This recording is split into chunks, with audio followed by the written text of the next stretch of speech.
Hello दोस्तों, स्वागत है आपका आपके YouTube channel average student official पे। तो आज हम जो चैप्टर पढ़ने जा रहे हैं उसका नाम है the fundamental unit of life. ये चैप्टर हमारी क्लास 9th की एनसीईआरटी का है।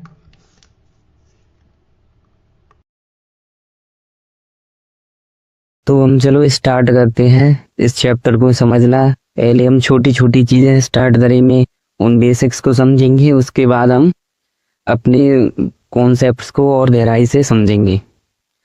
तो सबसे पहले कुछ टर्म मैं आपको समझाने की कोशिश करूंगा, जैसे कि सेल सेल क्या होता है, या सेल की जो स्टडी होती है उसे क्या कहते हैं, और सेल है उसे यूनिट ऑफ लाइफ क्यों बोलते हैं।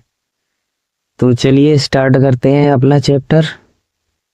तो सबसे पहले ही जो चैप्टर का नाम है हमारा वो लिख लेते हैं, cell the unit of life. ये हमारी एनसीईआरटी में मिल जाएगा क्लास 11th की आपको। तो सबसे पहले ही देख लेते हैं कि ये सेल है, ये सेल होता क्या है। हमने आज तक 9th क्लास से 8th क्लास से हम सुनते आए हैं सेल, सेल से हमारी बॉडी मिलके बनती है। तो ये सेल होता क्या है पहले ये समझ लेते हैं। सेल क्या होता है, जैसे कि हमारे जो घर बने होते हैं वो किसी ईंटों से बने होते हैं, उसी प्रकार से जैसे हमारा जो शरीर होता है वो सबसे छोटी जो इकाई से मिलके बना होता है, जो कि वो एक स्ट्रक्चर प्रोवाइड करता है, उसको क्या बोलते हैं, उस छोटी सी यूनिट को हम सेल बोलते हैं। और ये सेल अपने आप में क्या होती है, फंक्शनल होती है। जब ये सेल आपस में जुड़ी जाती हैं तो एक ऑर्गेनिज्म बनता है। जिस प्रकार से ईंटें आपस में जुड़ जाती हैं उस प्रकार से एक पूरा घर बन जाता है, वैसे ही हमारे बॉडी के अंदर जो सेल आपस में जुड़ के एक पूरा बॉडी स्ट्रक्चर प्रोवाइड करती है। तो सेल क्या करती है, दो चीजें हमने पढ़ी। सेल प्रोवाइड करती हैं क्या, स्ट्रक्चर प्रोवाइड करती हैं हमारी बॉडी की। तो सेल है वो क्या हो गई, स्ट्रक्चरल यूनिट हो गई हमारी बॉडी की, क्योंकि वो हमारी बॉडी को बनाने में मदद कर रही हैं। और दूसरी चीज, इसे फंक्शनल यूनिट भी बोला जाता है। फंक्शनल यूनिट क्यों बोला जाता है, क्योंकि हमारी बॉडी के अंदर जितनी भी रिएक्शंस होती हैं वो सेल के अंदर ही होती है, जिन्हें हम मेटाबॉलिक रिएक्शंस बोलते हैं। सेल के अंदर होने वाली जितनी भी केमिकल रिएक्शंस होती हैं उन्हें हम मेटाबॉलिक रिएक्शन ही बोलते हैं। तो सेल को भी पहले अब लिख लेते हैं जो हमने अभी समझा है। तो सेल क्या होता है, सेल हमारा स्ट्रक्चरल क्यों, क्योंकि ये स्ट्रक्चर प्रोवाइड कर रहा है हमारी बॉडी को। और दूसरा फंक्शनल यूनिट होती है किसकी, हमारी बॉडी। तो बॉडी बोलो या फिर लाइफ बोल दो, क्योंकि ह्यूमंस की बॉडी है या सेल्स हैं वो या यूनिसेलुलर हो, मल्टी सेलुलर ऑर्गेनिज्म हो, हर किसी के अंदर प्रेजेंट होगी। चाहे कुत्ता बिल्ली कुछ भी हो, बैक्टीरिया हो, वो भी एक सेल है। और जैसे कॉम्प्लेक्स ऑर्गेनिजम्स हो गए, जैसे हमारा ह्यूमन बॉडी हो गया और भी जानवर हो गए, वो सब कैसे हैं, कॉम्प्लेक्स ऑर्गेनिजम्स हैं। इसलिए हम यहाँ पे टर्म यूज कर रहे हैं बॉडी। और दूसरा लाइफ क्यों बोल रहे हैं, क्योंकि जितनी भी लिविंग ऑर्गेनिजम्स हैं हमारे अर्थ के, वो सभी किससे मिलके बने हुए हैं, सेल से मिलके बने हुए हैं। स्ट्रक्चरल है तो ये स्ट्रक्चरल यूनिट है, तो क्या कर रहा है, स्ट्रक्चर प्रोवाइड कर रहा है हमारी बॉडी को। क्या प्रोवाइड कर रहा है, स्ट्रक्चर प्रोवाइड कर रहा है। प्रोवाइड स्ट्रक्चर प्रोवाइड करता है हमारी बॉडी को। और ये फंक्शनल यूनिट बोला हमने, फंक्शनल क्यों बोला, क्योंकि हमारी बॉडी के अंदर जितनी भी केमिकल रिएक्शंस होती हैं जिन्हें हम मेटाबॉलिक रिएक्शंस बोलते हैं। अगर बॉडी के बाहर कोई रिएक्शन हो रही है, लैब में कोई रिएक्शन हुई है, तो वो केमिकल रिएक्शन हो जाएगी। और वही केमिकल रिएक्शन हमारी बॉडी में होती है तो उसे मेटाबॉलिक रिएक्शंस बोलते हैं। और ये सभी मेटाबॉलिक रिएक्शंस कहाँ होती है, सेल के अंदर होती है। कहाँ होती है, सेल के अंदर होती है। तो इसीलिए हम इन्हें फंक्शनल यूनिट भी बोलते हैं, क्योंकि यहाँ पे यो मेटाबॉलिक रिएक्शंस हैं, मेटाबॉलिक रिएक्शंस है वो कहाँ हो रही हैं, हमारे सेल्स के अंदर होती हैं।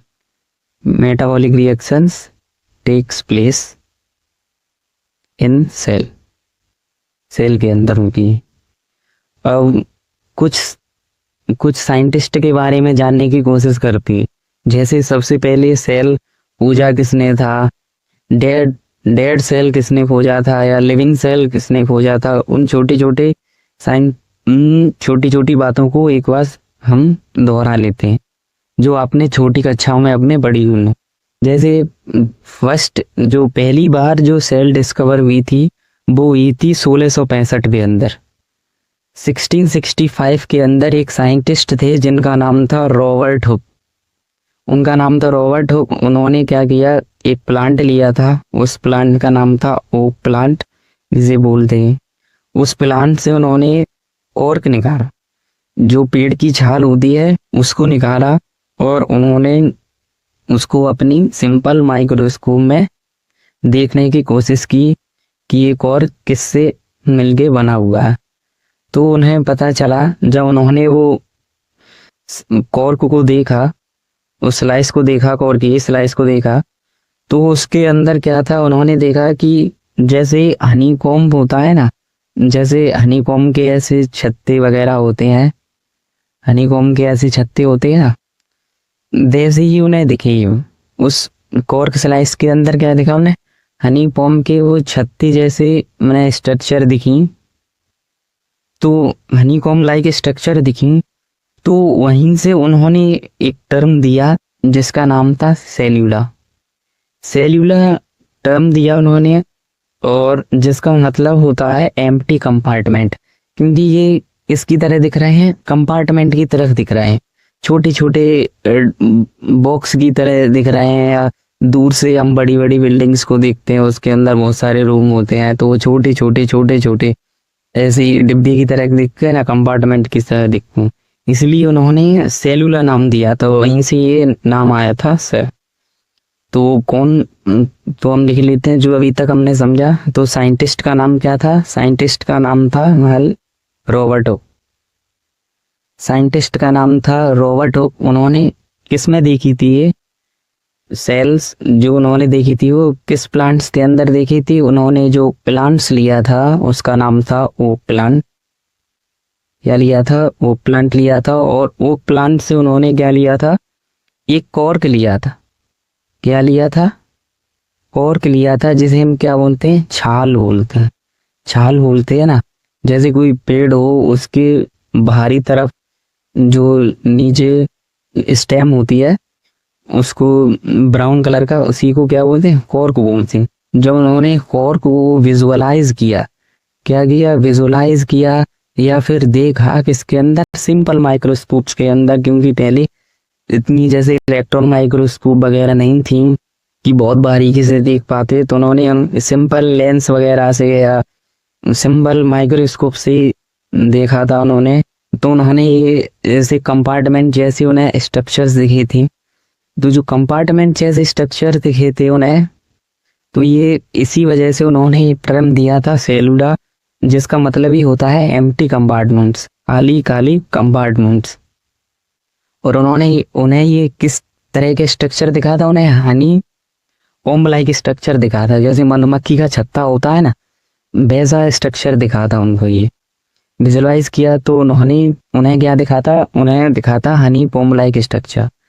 तो उन्हें दिखा Honey comb like structure, Honey comb like structure, Honey comb like structure दिखा था। और उसके अंदर उन्हें क्या दिखा, छोटे छोटे बहुत ज्यादा कंपार्टमेंट्स दिखे थे, खाली कंपार्टमेंट्स दिखे थे। उन्हें दिखे थे एम्प्टी कंपार्टमेंट्स, उसके अंदर एम्प्टी कंपार्टमेंट्स दिखे, एम्प्टी कंपार्टमेंट्स दिखे। तो वहीं से ये टर्म आया था जो हम बोलते हैं क्या, सेल्यूला। सेल्यूला टर्म यहीं से आया था जब उन्होंने उन एम्प्टी कंपार्टमेंट्स को देखा था हनी कॉम्ब लाइक स्ट्रक्चर्स के अंदर। मधुमक्खी के छत्ते के अंदर जो उन्हें छोटे छोटे डिब्बे की तरह कंपार्टमेंट्स दिखे थे, वहीं से ये टर्म आया था सेलुला। तो यही आगे चल के क्या बना, सेल बना। और ये उन्होंने ये कॉर्क लिया था, कॉर्क भारी सतह पर प्रेजेंट होता है स्टेम के, तो ये कैसा था, डेड था ये, ठीक हो। तो ये सेल भी इन्होंने देखा था प्लांट्स के अंदर, वो कैसा सेल देखा था, डेड सेल देखा था। डेड सेल कैसा देखा था, डेड सेल देखा था। डेड सेल का मतलब जैसे उसने अपना कोई फंक्शन करना बंद कर दिया है मेटाबॉलिकली, कोई इसके अंदर रिएक्शन वगैरह नहीं हो रही है, बस वो प्रोटेक्शन प्रोवाइड कर रहा है या सपोर्ट प्रोवाइड कर रहा है स्ट्रक्चरली। डेड सेल लिखा था, कब लिखा था, 1665 के अंदर। अब दूसरी चीज है, अब इन्होंने डेड सेल लिखा तो अगले एक साइंटिस्ट आए थे 1674 के अंदर। दूसरे साइंटिस्ट आए हमारे, जिनका नाम था एंटोन वॉन लीवनहोक, जिनका नाम था एंटोन वॉन लीवनहोक। दूसरे साइंटिस्ट आए एंटोन वॉन लीवनहोक। तो उन्होंने क्या डिस्कवर्ड किया, इन्होंने देखा था लिविंग सेल। जब उन्होंने लिविंग सेल देखा तो किसी लिविंग ऑर्गेनिजम्स के अंदर ही देखा होगा ना, ये लिविंग सेल्स उन्होंने देखा था पैरामीशियम के अंदर। पैरामीशियम के अंदर उन्होंने ये देखा था, जैसे जो तालाब वगैरह में गंदा पानी होता है उसको उन्होंने लिया टेस्ट ट्यूब वगैरह में और अपनी लैब में जाके देखा, तो उन्हें छोटे छोटे वो सेल्स दिखाई दिए थे, लिविंग सेल्स। अब आगे चलते हैं और इसी के अंदर हम देखते हैं कि सेल के अंदर एक स्ट्रक्चर होता है, सेल के बिल्कुल सेंटर में प्रेजेंट होता है, जिसे हम न्यूक्लियस बोलते हैं। ये पूरा सेल के फंक्शंस को कंट्रोल करता है। इसकी डिस्कवरी हुई थी 1831 के अंदर, और वो डिस्कवरी किसने की थी, वो डिस्कवरी की थी हमारे रॉबर्ट ब्राउन साहब ने।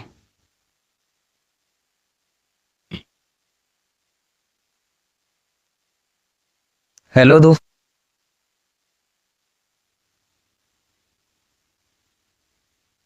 आज का जो हमारा पढ़ी थी रॉबर्ट हुक, रॉबर्ट ब्राउन और एंटोन वॉन लीवनहुक, हमने देखा था कि डेड सेल की डिस्कवरी कैसे हुई थी। तो उसी के साथ आज हम ये वाला लेक्चर स्टार्ट करते हैं। हम देखेंगे कि सेल्स के अंदर क्या क्या होता है, कौन कौन सी स्ट्रक्चर्स प्रेजेंट होती है, उन स्ट्रक्चर्स का क्या क्या फंक्शन होता है, वो सारी चीजें हम देखने की कोशिश करेंगे। चलिए देखते हैं। आज हम पहले ओवरव्यू लेने की कोशिश करते हैं पूरे सेल का। उस सेल उनके अंदर हम एक प्लांट सेल देखेंगे कि उसके अंदर कौन से स्ट्रक्चर प्रेजेंट होते हैं। फिर उसके बाद हम एनिमल सेल देखेंगे, उसके अंदर कौन से स्ट्रक्चर प्रेजेंट होते हैं। उसके बाद हम कंपैरिजन करने की कोशिश करेंगे कि वो प्लांट सेल के अंदर और एनिमल सेल के अंदर क्या क्या डिफरेंस है, कौन सी स्ट्रक्चर्स नहीं प्रेजेंट है एनिमल सेल के अंदर, या कौन सी एक्स्ट्रा स्ट्रक्चर प्रेजेंट है जो प्लांट सेल के अंदर नहीं प्रेजेंट है। तो हम सिंपली एनिमल सेल को हम ह्यूमन चीक सेल से देखते हैं, या उसमें देखने की कोशिश करते हैं कि क्या क्या चीज़ें प्रेजेंट होती हैं। और इसी प्रकार जब हम कोई प्लांट सेल देखने की कोशिश करते हैं तो हम सिंपली ऑनियन पील सेल लेते हैं, मतलब जो प्याज का ऊपर का छिलका होता है उसके अंदर का जो सेल है वो देखने की कोशिश करते हैं। और ऐसे ही जो एनिमल सेल के अंदर कोई सा हम सेल देखने की कोशिश करेंगे जो ह्यूमन चीक सेल, जैसे गाल के अंदर एक छोटा सा वो खुरच करके स्क्रैप से उसको देखने की कोशिश करते हैं लैब के अंदर, माइक्रोस्कोप के अंदर उसको स्लाइड बना के दिखा क्या होता है। इसी वजह से हम इनको टिपिकल एनिमल सेल देखते हैं। मतलब सिंपली हमें एक्सपेरिमेंट करना होता है तो हम ह्यूमन चीक सेल ले लेते हैं या टिपिकली, और जो दूसरा ऑनियन पील सेल ले लेते हैं जब कोई प्लांट सेल देखना होता है, इसीलिए इसको टिपिकल प्लांट सेल भी बोलते हैं। तो चलो देखने की कोशिश करते हैं। सबसे पहले हम सेल का स्ट्रक्चर बनाएंगे और उसके बाद हम देखेंगे क्या क्या। तो हम जैसे टिपिकल एनिमल सेल कौन सा लेते हैं, मैंने आपको बताया था ह्यूमन चीक सेल लेगा। क्या लेते हैं typical typical animal cell. Typical animal cell जैसे सिंपली हम मोस्टली एक्सपेरिमेंट में हमें कुछ सीखना होता है, फ्रिक्वेंटली यूज किया जाने वाला कोई सा सेल एनिमल सेल उसे टिपिकल एनिमल सेल बोल देते हैं। इसके अंदर हम ह्यूमन चीक सेल लेते हैं। क्या लेते हैं? Human cheek cell, human cheek cell लेते हैं। और दूसरा इसी प्रकार से हम टिपिकल प्लांट सेल लेते हैं, तो उसके अंदर हम ऑनियन पील सेल लेते हैं, जो प्याज के छिलके के अंदर का सेल है बोल। तो हम टिपिकल प्लांट सेल कौन सा लेते हैं? ऑनियन पील सेल। टिपिकल प्लांट सेल के अंदर हम लेंगे ऑनियन पील सेल। मैं आपको स्ट्रक्चर बनाने की कोशिश करता हूँ और उसके थ्रू समझाने की कोशिश करता हूँ कि इस सेल के अंदर क्या क्या चीजें प्रेजेंट होती हैं और किस तरह से प्रेजेंट होती हैं। तो सेल के अंदर एक ये सबसे पहली जो प्लेयर होती है, सबसे बाहरी लेयर, इसे बोलते हैं सेल वॉल। इसे क्या बोलते हैं? सेल वॉल हुई थी। और इसके अंदर एक दूसरी लेयर प्रेजेंट होती है इस तरह से,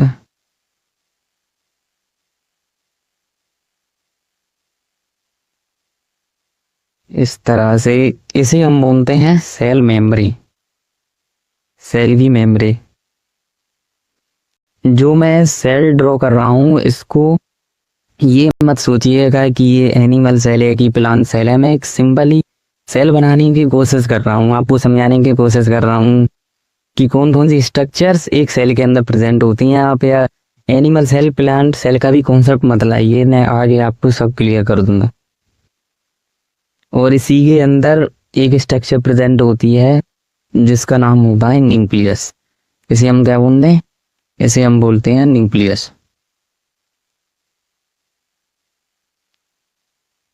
न्यूक्लियस क्योंकि ये अधिकतर, सभी नहीं, अधिकतर सेल के अंदर ये सेंटर में प्रेजेंट होता है, मतलब न्यूक्लियस में प्रेजेंट। न्यूक्लियस का मतलब भी होता है सेंटर, इसीलिए ये इसको न्यूक्लियस ही बोल देते हैं। न्यूक्लियाई पे प्रेजेंट होता है, मतलब किसी चीज के सेंटर पे प्रेजेंट होता है। जैसे एक एटम है, उसका जो न्यूक्लियाई होता है ये केंद्रक न्यूक्लियस सेंटर पे प्रेजेंट है। इसी प्रकार से ये वाला जो स्ट्रक्चर है, जैसे हम न्यूक्लियस बोलते हैं, ये भी सेल के सेंटर पे प्रेजेंट होता है, इसीलिए इसे न्यूक्लियस बोलते हैं। और न्यूक्लियस के अंदर ही, हमने सुना होगा, न्यूक्लियस के अंदर ही क्या प्रेजेंट हो गए? न्यूक्लियस के अंदर ही हमारी जेनेटिक मटेरियल्स प्रेजेंट होते हैं, जिन्हें हम क्रोमोसोम्स बोलते हैं। क्रोमोसोम्स बोलते हैं। फिर उसके बाद स्ट्रक्चर है, और ये न्यूक्लियस की जो बाहर वाली जो बाउंड्री बना रही है, ये लेयर, इसे बोलते हैं न्यूक्लियर मेम्ब्रेन। इसे क्या बोलते हैं? Nuclear membrane. इसे हम न्यूक्लियर मेम्ब्रेन बोलते हैं। इसी न्यूक्लियर मेम्ब्रेन से अटैच एक स्ट्रक्चर होता है इस प्रकार से ये जो न्यूक्लियस मेम्ब्रेन से अटैच स्ट्रक्चर है, इस स्ट्रक्चर को बोलते हैं एंडोप्लाज्मिक रेटिकुला। ईआर का मतलब एंडोप्लाज्मिक रेटिकुला। एंडोप्लाज्मिक रेटिकुला, ये जो एंडोप्लाज्मिक रेटिकुला में स्ट्रक्चर आपको दिख रही है, कैसी है? नेटवर्क लाइक है। कैसी है? जालनुमा संरचना बना रही है इसके अंदर। और जालनुमा या नेट लाइक स्ट्रक्चर को ही रेटिकुलम बोल देते हैं। उसी नेट लाइक स्ट्रक्चर के लिए यहाँ पे सब रेटिकुलम यूज किया जा रहा। और इसी रेटिकुलम के स्ट्रक्चर के ऊपर कुछ छोटे छोटे ग्रेन्यूल्स प्रेजेंट होते हैं, कुछ छोटी छोटी कुछ स्पेरिकल बॉडी प्रेजेंट होती हैं, ग्रेन्यूल्स प्रेजेंट होते हैं, दानेदार छोटी छोटी, तो उन्हें बोलते हैं राइबोसोम्स। मैंने स्ट्रक्चर्स को क्या बोलते हैं? राइबोसोम्स बोलते हैं। फिर उसके बाद एक तीसरी स्ट्रक्चर प्रेजेंट होती है सेल के अंदर इस प्रकार से। इसे हम गोल्जी बॉडी बोलते हैं। ये मत सोचिए कौन सी स्ट्रक्चर प्लांट सेल के अंदर प्रेजेंट है, कौन सी एनिमल सेल के अंदर प्रेजेंट है, वो मैं आपको आगे क्लियर करूंगा कौन सी कैसी प्रेजेंट है, क्या प्रेजेंट है। आप केवल ये समझने की कोशिश कीजिए सेल के अंदर क्या क्या चीजें होती हैं, ये दिमाग मन लगाइए कि कौन सी किस में प्रेजेंट होती है, वो आगे बताऊंगा। ये जो स्ट्रक्चर है इसे बोलते हैं माइटोकॉन्ड्रिया। इसे क्या बोलते हैं, इसे बोलते हैं माइटोकॉन्ड्रिया। और इस ये पूरा जो खाली है इसके अंदर एक फ्लूइड प्रेजेंट होता है, लिक्विड मैट्रिक्स या सेमी लिक्विड होता है, मतलब जेली टाइप का जो मैट्रिक्स प्रेजेंट होता है, इसको बोलते हैं साइटोप्लाज्म।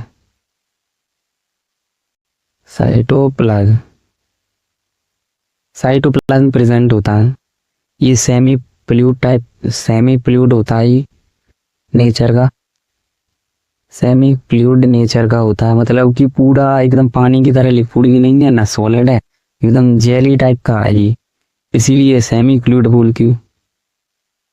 इसके अंदर H2O का परसेंटेज बहुत हाई रहता है।